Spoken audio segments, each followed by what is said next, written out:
A Man Called Ove by Frederick Bachman, Chapter 3. A man called Ove backs up with a trailer.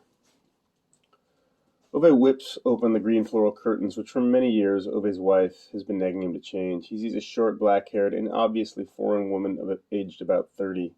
She stands there gesticulating furiously at a similarly aged, oversized, blonde, lanky man squeezed into the driver's seat of a ludicrously small Japanese car with a trailer, now scraping against the exterior wall of Ove's house.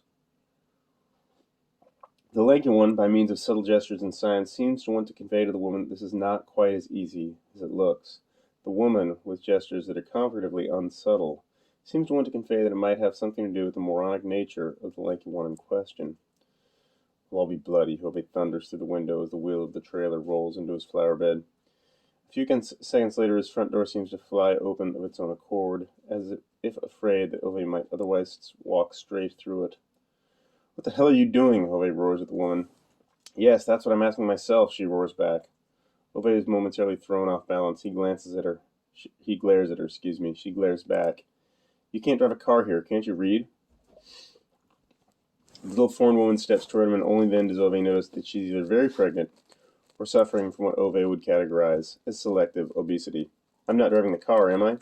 Ove stares silently at her for a few seconds, then he turns to her husband, who's just managed to extract himself from the Japanese car, and is approaching them with two hands thrown expressively into the air, and an apologetic smile plastered across his face. He's wearing a knitted cardigan, and his posture seems to indicate a very obvious calcium deficiency. He must be close to 6.5 feet tall. Ove feels an instinctive skepticism toward all people taller than 6 feet. The blood can't quite make it all the way up to the brain. "And who might you be?" Ove inquires. "I'm the driver," says the lanky one expansively. "Oh, really? Doesn't look like it," rages the pregnant woman, who is probably a foot and a half shorter than him. She tries to slap his arm with both hands. "Who's this?" Ove asks, staring at her. "This is my wife," he smiles. "Don't be so sure it'll stay that way," she snaps, her pregnant belly bouncing up and down. "It's not as easy as it looked," the lanky one tries to say, but he's immediately cut short. "I said right, but you went on backing up to the left. You don't listen. You never listen." After that, she immerses herself in half a minute's worth of haranguing in what Ove can only assume to be a display of the complex vocabulary of Arabic cursing. The husband just nods back at her with an indescribably harmonious smile, the very sort of smile that makes decent folk want to slap Buddhist monks in the face, Ove thinks to himself. "Oh, come on, I'm sorry," he says cheerfully, hauling out a tin of chewing tobacco from his pocket and packing it in a ball the size of a walnut. "It was only a little accident. We'll sort it out." Ove looks at the lanky one as if the lanky one has just squatted over the hood of Ove's car and left a turd on it. "Sort it out? You're in my flower bed." The lanky one looks ponderously at the trailer wheels. "It's hardly a flower bed, is it?" He smiles, undaunted, and adjusts his tobacco with the tip of his tongue. "Nah, come on, that's just soil," he persists, as if Ove is having a joke with him. Ove's forehead compresses itself into one large, threatening wrinkle. It is a flower bed. The lanky one scratches his head as if he's got some tobacco caught in his tangled hair. "But you're not growing anything in it." "Never you bloody mind what I do with my own flower bed." The lanky one nods quickly, clearly keen to avoid further provocation of this unknown man. He turns to his wife as if he's expecting her to come to his aid. She doesn't look at all likely to do so. The lanky one looks at Ove again. "Pregnant, you know. Hormones and all that," he tries with a grin. The pregnant one does not grin, nor does Ove. She crosses her arm. Ove tucks his hands into his belt. The lanky one clearly doesn't know what to do with his massive hands, so he swings them back and forth across his body, slightly shamefully, as if they're made of cloth, fluttering in the breeze. "I'll move it and have another go," he finally says, and smiles disarmingly at Ove again. Ove does not reciprocate. Motor vehicles are not allowed in the area. There's a sign. The lanky one steps back and nods eagerly, jogs back, and once again contorts his body into the underdimensioned Japanese car.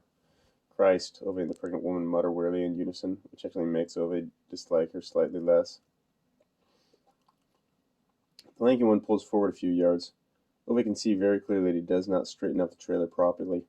Then he starts backing up again, right into Ove's mailbox, buckling the green sheet metal. Ove storms forward and throws the car door open. The lanky one starts flapping his arms again. My fault. Sorry about that. Didn't see the mailbox in the rearview mirror, you know. It's difficult, this trailer thing. Just can't figure out which way to turn the wheel." Ove thumps his fist on the roof of the car so hard that the lanky one jumps and bangs his head on the door frame. "Out of the car!" "What?" "Get out of the car," I said. Lanky One gives Ove a slightly startled glance, but he doesn't quite seem to have the nerve to reply. Instead, he gets out of his car and stands beside it like a schoolboy in the dunce's corner. Ove points down the footpath between the row houses towards the bicycle shed and the parking area. Go and stand where you're not in the way. The Lanky One nods, slightly puzzled. Holy Christ, a lower arm amputee with cataracts could have backed this trailer more accurately than you, Ove mutters as he gets into the car. How can anyone be incapable of reversing with a trailer? He asks himself. How? How difficult is it to establish the basis of right and left and then do the opposite? How do these people make their way through life at all? Of course, it's an automatic, Ove notes. Might have known these morons would rather not have to drive their cars at all, let alone reverse into a parking space by themselves. He puts it into drive and inches forward. Should one really have a driver's license if one can't drive a real car rather than some Japanese robot vehicle, he wonders. Ove doubts whether someone who can't park a car properly should even be allowed to vote. When he's pulled forward and straightened up the trailer, as civilized people do before backing up with a trailer, he puts it into reverse. Immediately starts making a shrieking noise. Ove looks around angrily. What the bloody hell are you? Why are you making that noise? He hisses at the instrument panel and gives the steering wheel a whack. Stop it, I said. He roars at a particularly insistent flashing red light.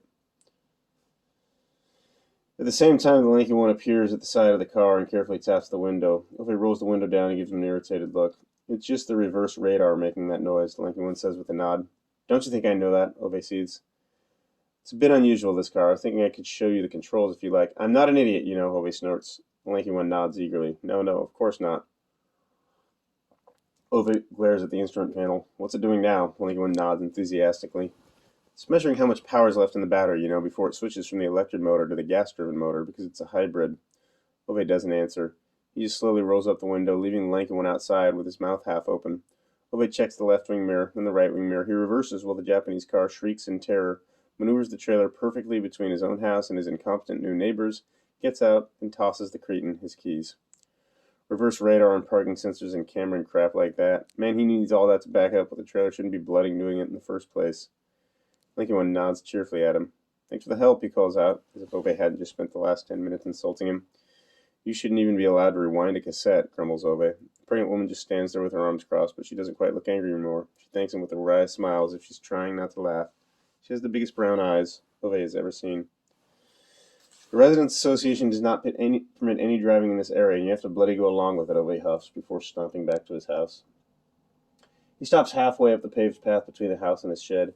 He wrinkles his nose in the way men of his age do, the wrinkle traveling across his entire upper body. Then he sinks down on his knees, puts his face right up close to the paving stones, which he neatly and without exception removes and relays every other year, whether necessary or not. He sniffs again, nods to himself, stands up. His new neighbors are still watching him. Piss. There's piss all over the place here, Ove says gruffly. He gesticulates at the paving stones. Okay, says the black-haired woman. No, nowhere is bloody okay around here. And with that, he goes into the house and closes the door. He sinks onto the stool in the hall and stays there for a long time. Bloody woman.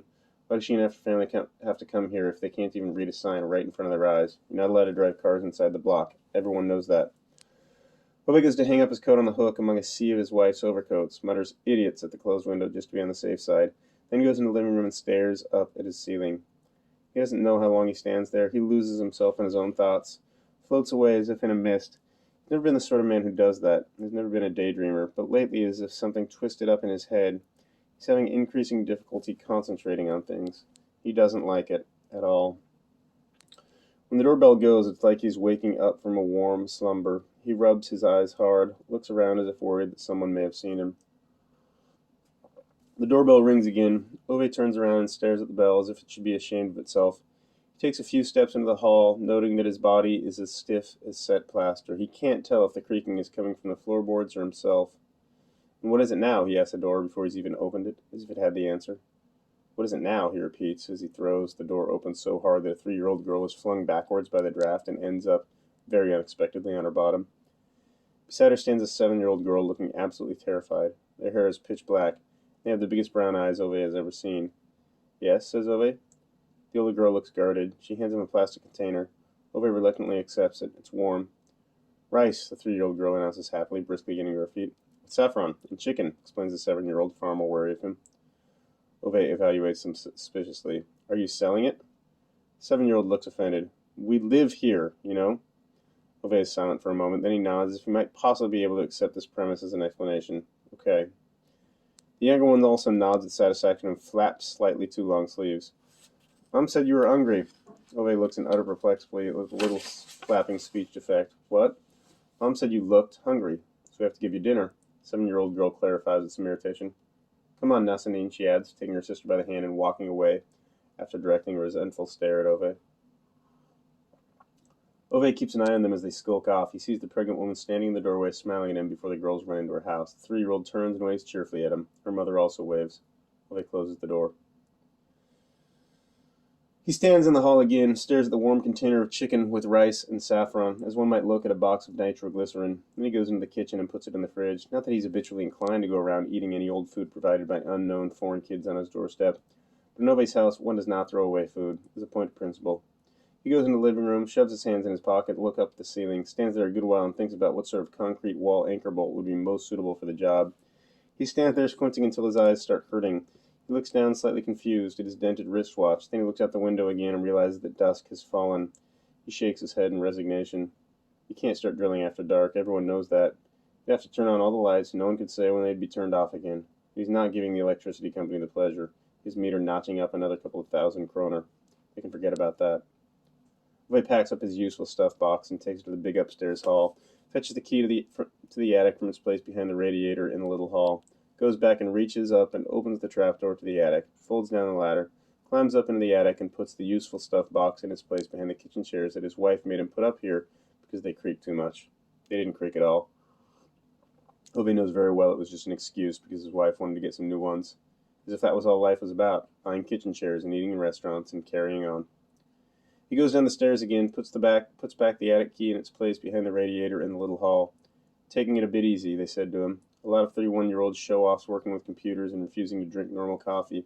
An entire society where no one knows how to back up with a trailer. And they come telling him he's not needed anymore. Is that reasonable? Ove goes down to the living room and turns on the TV. He doesn't watch the programs, but it's not like he can just spend his evening sitting there by himself like a moron staring at the walls. He gets out the foreign food from the fridge and eats it with a fork, straight out of the plastic container. It's Tuesday night and he's canceled his newspaper subscription, switched off the radiators, and turned out all the lights. And tomorrow he's putting up that hook. Chapter 4. A Man Called Ove does not pay a 3 kroner surcharge. Ove gives her the plants, 2 of them. First, there weren't supposed to be 2 of them, but somewhere along the line there has to be a limit. It was a question of principle. Ove explains to her. That's why he's got 2 flowers in the end. Things don't work when you're not at home, he mutters and kicks a bit at the frozen ground. His wife doesn't answer. There'll be snow tonight, says Ove. They said on the news there wouldn't be snow, but, as Ove often points out, whatever they predict is bound not to happen. He tells her this. She doesn't answer. He puts his hands in his pockets and gives her a brief nod. It's not natural rattling around the house on my own all day when you're not here. It's no way to live. That's all I have to say. She doesn't reply to that either. He nods and kicks the ground again. Can't understand people who long to retire. How can anyone spend their whole life longing for the day when they become superfluous, wandering about a burden on society? What sort of man would ever wish for that? Staying at home, waiting to die, or even worse, waiting for them to come and fetch you and put you in a home, being dependent on other people to get to the toilet. Ove can't think of anything worse. His wife often teases him, says he's the only man she knows who'd rather be laid out in a coffin than travel in a mobility service van. She may have a point there. Ove had risen at 5:45, made coffee for his wife and himself, went around checking the radiators to make sure she hadn't sneakily turned them up. They were all unchanged from yesterday, but he turned them down a little more just to be on the safe side. Then he took his jacket from the hook in the hall, the only hook of all 6 that wasn't burgeoning with the clothes, set off for his inspection. It had started getting cold, he noticed, almost time to change his navy autumn jacket for his navy winter jacket. He always knows when it's about to snow because his wife starts nagging about turning up the heat in the bedroom. Lunacy, Ove reaffirms every year. Why should the power company directors feather their nests because of a bit of seasonality?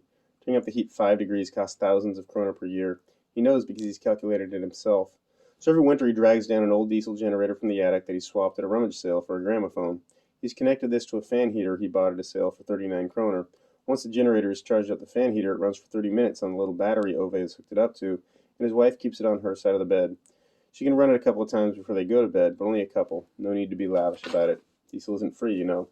Ove's wife does what she always does, nods and agrees that Ove is probably right. Then she goes around all winter sneakily turning up the radiators. Every year, the same bloody thing.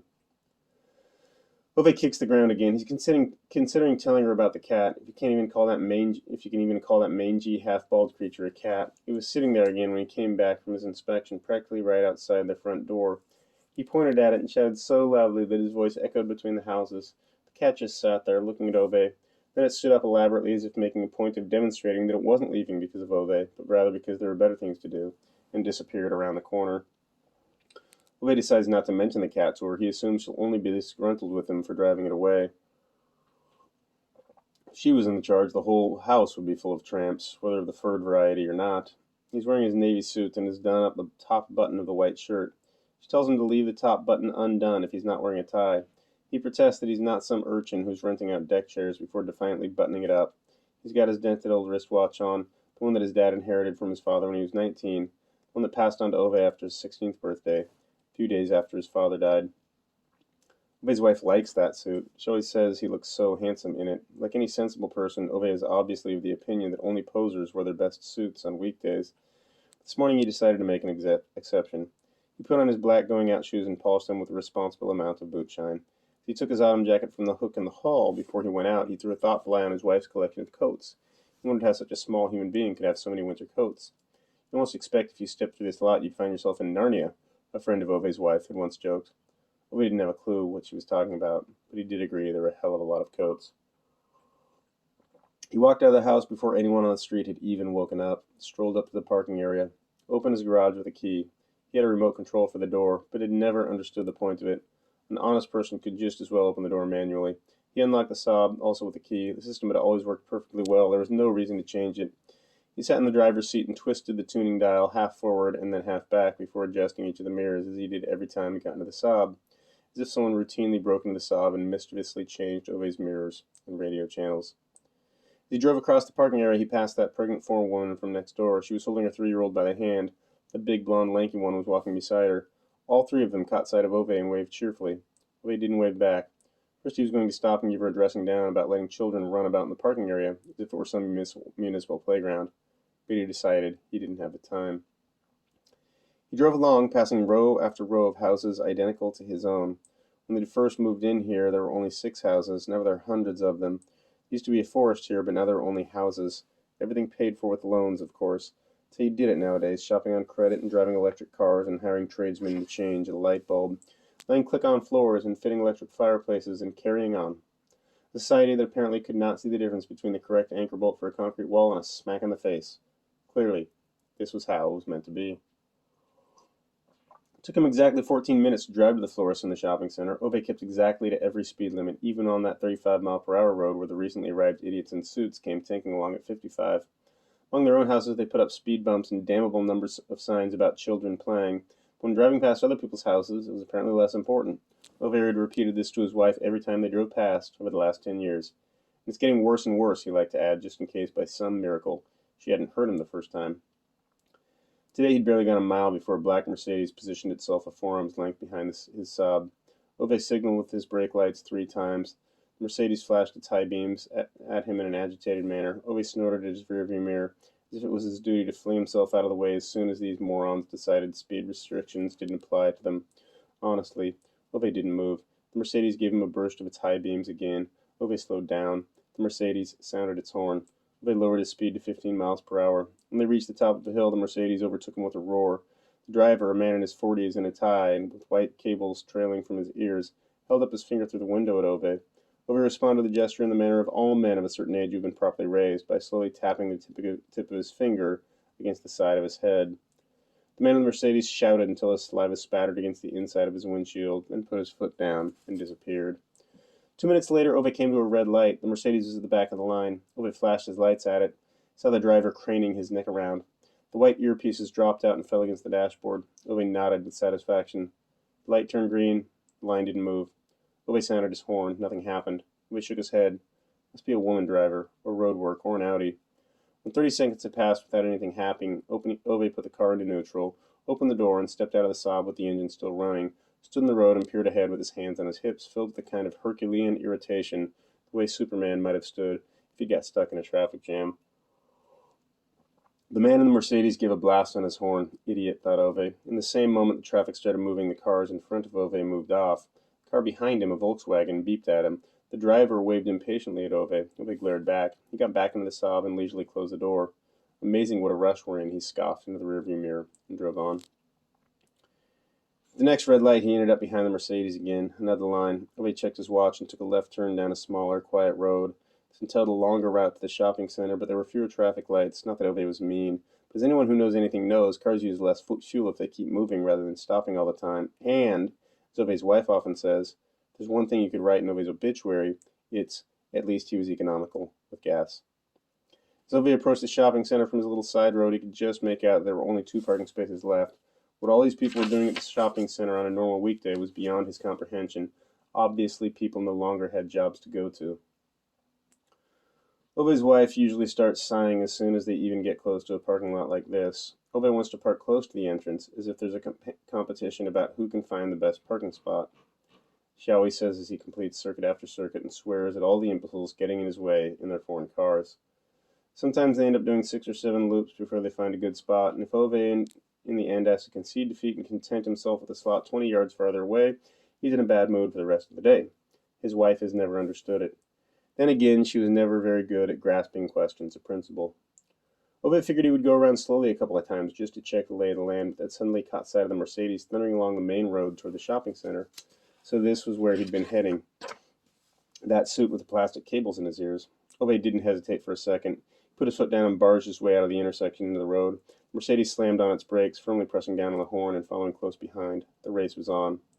Signs at the parking lot entrance led the traffic to the right. When they got there, the Mercedes must have also seen the 2 empty slots because he tried to slip past Ove on the left. One only just managed to maneuver himself in front of him to block his path. The 2 men started hunting each other across the tarmac.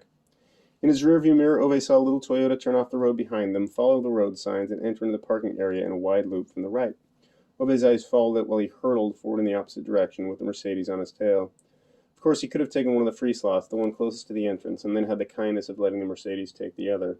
What sort of victory would that have been? Instead, Ove made an emergency stop in front of the first slot and stayed where he was. The Mercedes started wildly sounding its horn. Ove didn't flinch. The little Toyota approached from the far right. The Mercedes also caught sight of it and, too late, understood Ove's devilish plan. Its horn wailed furiously as it tried to push past the Saab, but it never stood a chance. Ove had already waved the Toyota into one of the free slots. Only once it was safely in did Ove nonchalantly swing into the other space. The side window of the Mercedes was so covered in saliva when it drove past that Ove couldn't even see the driver. He stepped out of the Saab triumphantly, like a gladiator who had just slain his opponents. Then he looked at the Toyota. Oh, damn, he mumbled, irritated. The car door was thrown open. Hi there, the lanky one sang merrily as he untangled himself from the driver's seat. Hello, hello, said his wife from the other side of the Toyota, lifting out the 3-year-old. Ove watched repentantly as the Mercedes disappeared in the distance. Thanks for the parking space. Bloody marvelous, the lanky one was beaming. Ove didn't reply. What's your name? The 3-year-old burst out. Ove, said Ove. My name's Nasanine, she said with delight. Ove nodded at her. And I'm Pat, the lanky one started saying. But Ove had already turned around and left. Thanks for the space, the pregnant forewoman called after him. Ove could hear laughter in her voice. He didn't like it. He just muttered a quick, fine, fine, without turning and marched through the revolving doors into the shopping center. He turned left down the first corridor and looked around several times as if afraid that the family from next door would follow him. They turned right and disappeared. Ove stopped suspiciously outside the supermarket and eyed the poster advertising the week's special offers. Not that Ove was intending to buy any ham in this particular shop, but it was always worth keeping an eye on the prices. If there's one thing in the world that Ove dislikes, it's when someone tries to trick him. Ove's wife sometimes jokes that the 3 worst words Ove knows in his life are batteries not included. People usually laugh when she says that, but Ove does not usually laugh. He moved on from the supermarket and stepped into the florist's, and there it didn't take long for a rumble to start up, as Ove's wife would have described it, or a discussion, as Ove always insisted on calling it. Ove put down a coupon on the counter, on which it said 2 plants for 50 kroner. Given that Ove only wanted 1 plant, he explained to the shop assistant with all rhyme and reason on his side he should be able to buy it for 25 kroner, because that was half of 50. However, the assistant, a brain-dead, phone-texting 19-year-old, would not go along with it. She maintained that a single flower cost 39 kroner and 2 for 50 only applied if one bought 2. The manager had to be summoned. It took Ove 15 minutes to make him see sense and agree that Ove was right. Or, to be honest about it, the manager mumbled something that sounded a little like bloody old sod into his hand and hammered 25 kroner so hard on the cash register that anyone would have thought it was the machine's fault. Made no difference to Ove. He knew these retailers were always trying to screw you out of money, and no one screwed Ove and got away with it. Ove put his debit card on the counter. The manager allowed himself the slightest of smiles, then nodded dismissively and pointed at a sign that read, "Card purchases of less than 50 kroner carry a surcharge of 3 kroner." Now Ove is standing in front of his wife with 2 plants because it was a question of principle. There was no way I was going to pay 3 kroner, rails Ove, his eyes looking down into the gravel. Ove's wife often quarrels with Ove because he's always arguing about everything, but Ove isn't bloody arguing. He just thinks right is right. That's such an unreasonable attitude to life. He raises his eyes and looks at her. "I suppose you're annoyed I didn't come yesterday like I promised," he mumbles. She doesn't say anything. "The whole street is turning into a madhouse," he says defensively. "Complete chaos. You even have to go out and back up their trailers for them nowadays. You can't even put up a hook in peace." He continues as if she's disagreeing. He clears his throat. "Obviously, I couldn't put the hook up when it was dark outside. If you do that, there's no telling when the lights go off. More likely they'll stay and consume the electricity." "Out of the question." She doesn't answer. He kicks the frozen ground again, sort of looking for words. Clears his throat briefly, once again. "Nothing works when you're not at home." She doesn't answer. Ove fingers the plants. "I'm tired of it just rattling around the house all day while you're away." She doesn't answer that either. He nods, holds up the plants so you can see them. "They're pink, the ones you like. They said in the shop they're perennials, but that's not what they're bloody called. Apparently they die in this kind of cold. They also said that in the shop, but only so they could sell me a load of other shit." He looks as if he's waiting for approval. "The new neighbors put saffron in the rice and things like that. They're foreigners," he says in a low voice. A new silence. He stands there, slowly twisting the wedding ring on his finger, just looking for something else to say.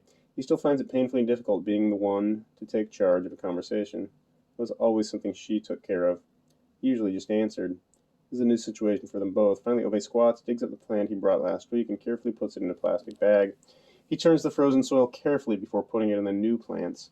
"They've bumped up the electricity prices again," he informs her as he gets to his feet. He looks at her for a long time, finally puts his hand carefully on the big boulder and caresses it tenderly from side to side as if touching her cheek. "I miss you," he whispers. It's been 6 months since she died, but Ove still inspects the whole house twice a day to feel the radiators and check that she hasn't sneakily turned up the heating.